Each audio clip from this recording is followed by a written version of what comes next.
Hello, VTT lovers. Wlad here, your Brazilian coach. Welcome to 11 Table Tennis Advanced Training Program. It's time to take your game to the next level. Hello, guys.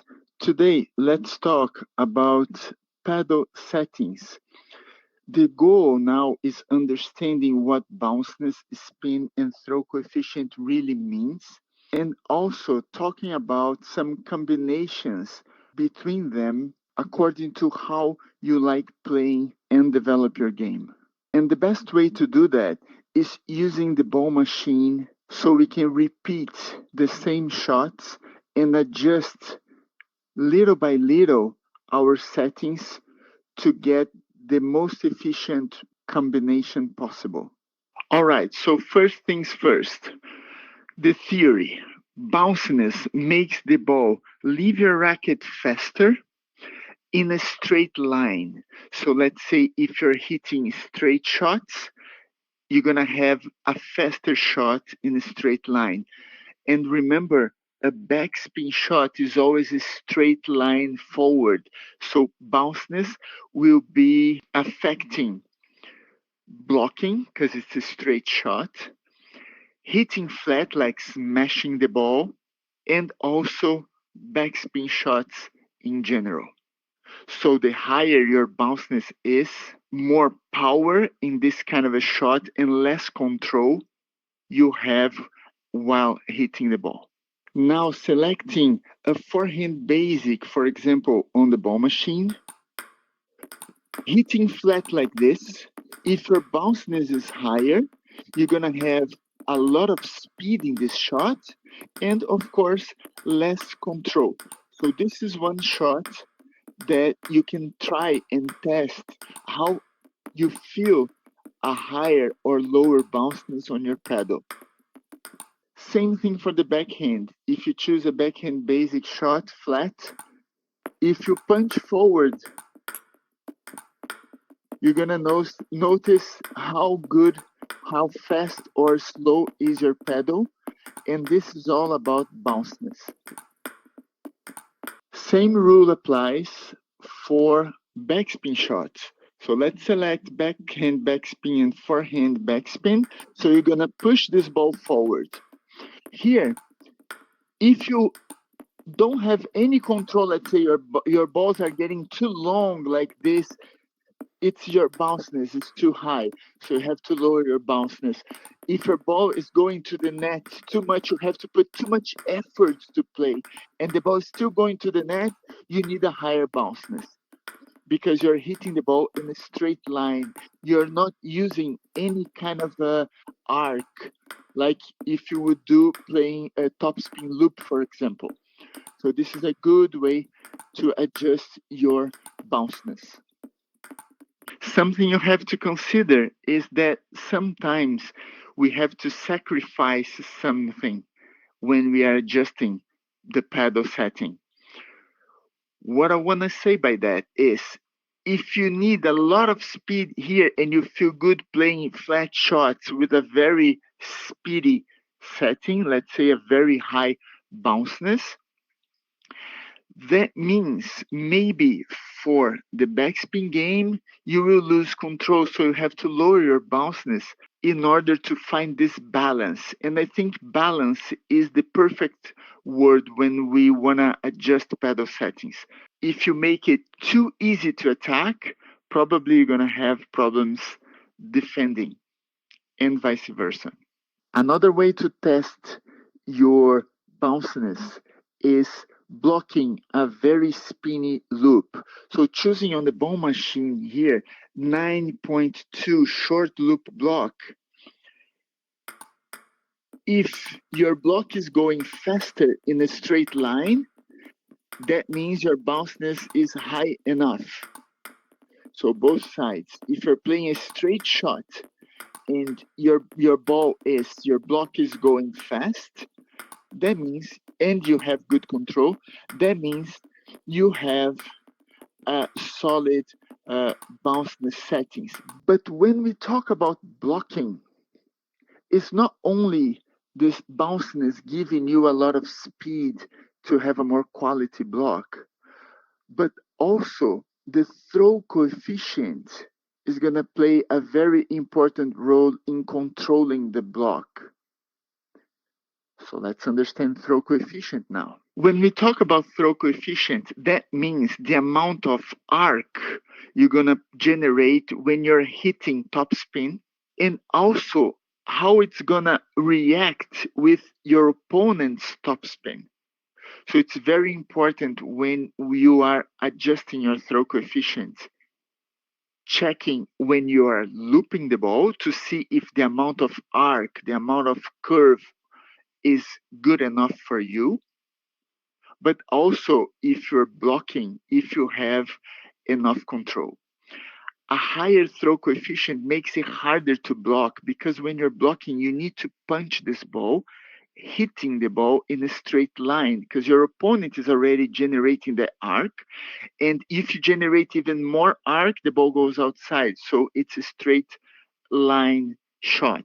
If your throw coefficient is too high, you're going to hit flat, but the pedal is going to generate arc and it's going to be hard to control the blocking. Also, when you're looping the ball, let's say a flat ball or a backspin ball, you need enough arc to go over the net and also enough arc to make this ball land deeper on your opponent's side.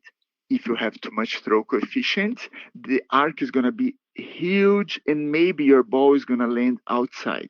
If you have very low throw coefficient, let's say in a backspin, long backspin shot, you want to loop this backspin, then you have to put a lot of effort looping because your pedal is not helping you creating this arc when you're top spinning the ball. And now testing the throw coefficient, we're going to choose the forehand basic again. And instead of hitting flat, we're going to step back a little and spin this ball, generating some arc.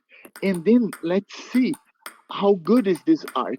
If the ball is going outside too much, like this, that means your throw coefficient is too high.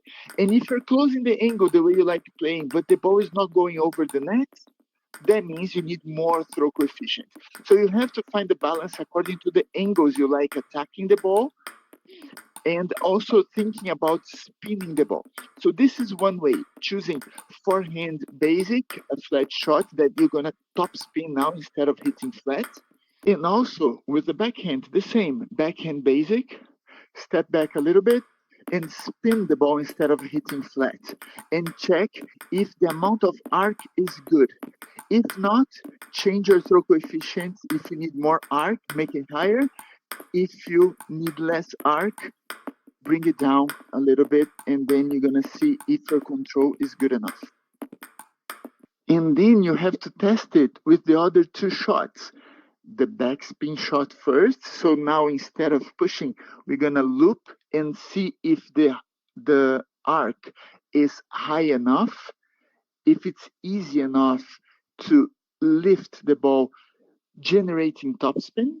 So let's choose forehand backspin on the ball machine, lifting up. So if you're lifting up and the ball is going to the net or is landing too short on your opponent's table, probably you need a bit more throw coefficient. But if you're looping and the ball is going outside too high, too much arc, then probably your throw coefficient is too high. So find a way to have a really good, deep, and with enough arc with your looping when you are hitting this backspin shot. Same way on the backhand side. It's a backspin shot from the ball machine, so you have to lift. Let's check if the amount of arc and how deep is this shot also, because you need a deeper shot on your opponent's side and at the same time not too high, and you have to make this ball go over the net. So then you're going to test and adjusting your throw coefficients too. And the last test for your throw coefficient is also 9.2 on your ball machine short loop block. So then you're going to see if your flat shot is reacting well against the spinny shot from your opponent. if your balls are landing outside too much and you're trying to hit flat, that means it's too much, too high your throw coefficient, right? And if you're going to the net, for example, and maybe you need a bit more throw coefficient, but in general for blocking is more about how high, how outside is landing your balls. So the most important thing, and that can take time, is adjusting the relation between bounciness and throw coefficient. And what about the spin? Of course, if you have higher spin, in theory, it's easier to generate more topspin or more backspin, whatever spin you are willing to play. But also you have to remember that a higher spin in your pedal settings can react with your opponent's spin. So let's say when your opponent is serving, side spin, whatever, if you have lower spin in your pedal, in theory you can generate less spin, but it's easier to control your opponent's spin when you are receiving. And also when you're playing any kind of a shot, a long backspin shot, blocking, or even top spinning the ball, top spin against top spin, loop against loop. So you have more control when your spin is low. If you lower your spin too much, then for sure you're gonna need a perfect touch to generate your own spin. It's possible to generate a high amount of spin even with minimum spin in your pedal, but it's harder. But if you have maximum spin, maybe it's easier to generate spin, but very hard to control your opponent's spin. So according to how good you can touch the ball, your timing, your technique, you can maybe play with a lot of spin in your pedal, but just keep that in mind. That is hard to control when your spin is up too much. And then we have to find a good relation in between those three things. I feel that when my spin is too low, the whole pedal has way more control in any kind of a shot, but less speed, less power. Then remember, it's all about finding a good balance. We have another thing to consider. Below the three bars, the bounciness, spin, and throw coefficient, we have something called lab bounce data. If you activate lab bounce data, your pedal gets a softer feeling as if you were playing with a softer rubber. In general, it's very nice for looping, but in my opinion, I think it gets out of control too much. It's harder to find a balance when lab bounce data is on. So I prefer playing with lab bounce data off both sides. But for sure you can try. And even when you activate lab bounce data, your bounciness goes from 89 to 100. So you can adjust in a different way. You can make your pedal feels even faster if you activate it. And the good thing about this compared to real life is that you don't need to spend money buying new rubbers and new blades just to try different settings. You can adjust it at any time, even create a lot of new rubbers with different settings, and then you can try them along the way. And as we mentioned before, that can take a long time for you to adjust your pedal settings to get that perfect combination between bounciness, spin, and throw coefficient.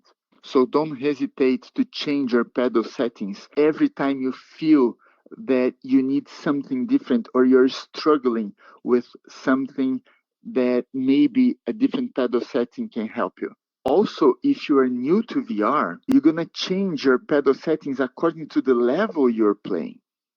When you start playing better players, probably you're gonna need to change your pedal settings slightly according to the level, according to the issues you're having while playing. According to your style, let's say you like using a lot of backspin pushes, very heavy backspin. Then you need, of course, a lot of spin in your pedal settings, but lower bounciness. And the throw coefficient, it doesn't really matter for backspin pushes. So it could be high or low, But of course, if you have everything lower and the high spin, you have more time contacting the ball to generate your spin. But if you like blocking a lot, maybe a higher bounciness will help you blocking better because the ball goes more in a straight line. And then you need lower throw coefficient and probably lower spin.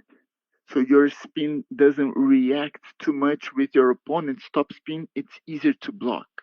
If you like looping the ball, generating your own top spin, probably you like playing away from the table a bit. Then you need at least some average spin to high spin. You don't need too much bounciness, but you need more throw coefficient to help you lifting the ball and generating arc. So you just need bounciness enough to have that control over your loops. And let's say if you like playing close to the table but attacking with a lot of speed, then again, probably you need high bounciness, just enough spin to feel how good you can control your attack, maybe higher spin. And then the throw coefficient, because you're playing close to the table, you don't need to generate a lot of arc, so probably your throw coefficient can be slightly lower. But it depends on how close you like playing your angles while attacking.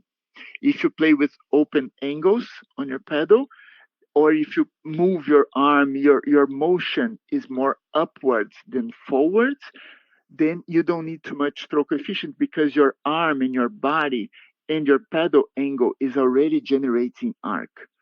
Then you can play with lower throw coefficient. After trying that with the ball machine, I like going for some casual matches just to see if it's already close to perfection. If not, I can adjust a little bit and go back to the ball machine also. So always this ball machine practice, repeating the same shots again and again to make sure you have a good feeling.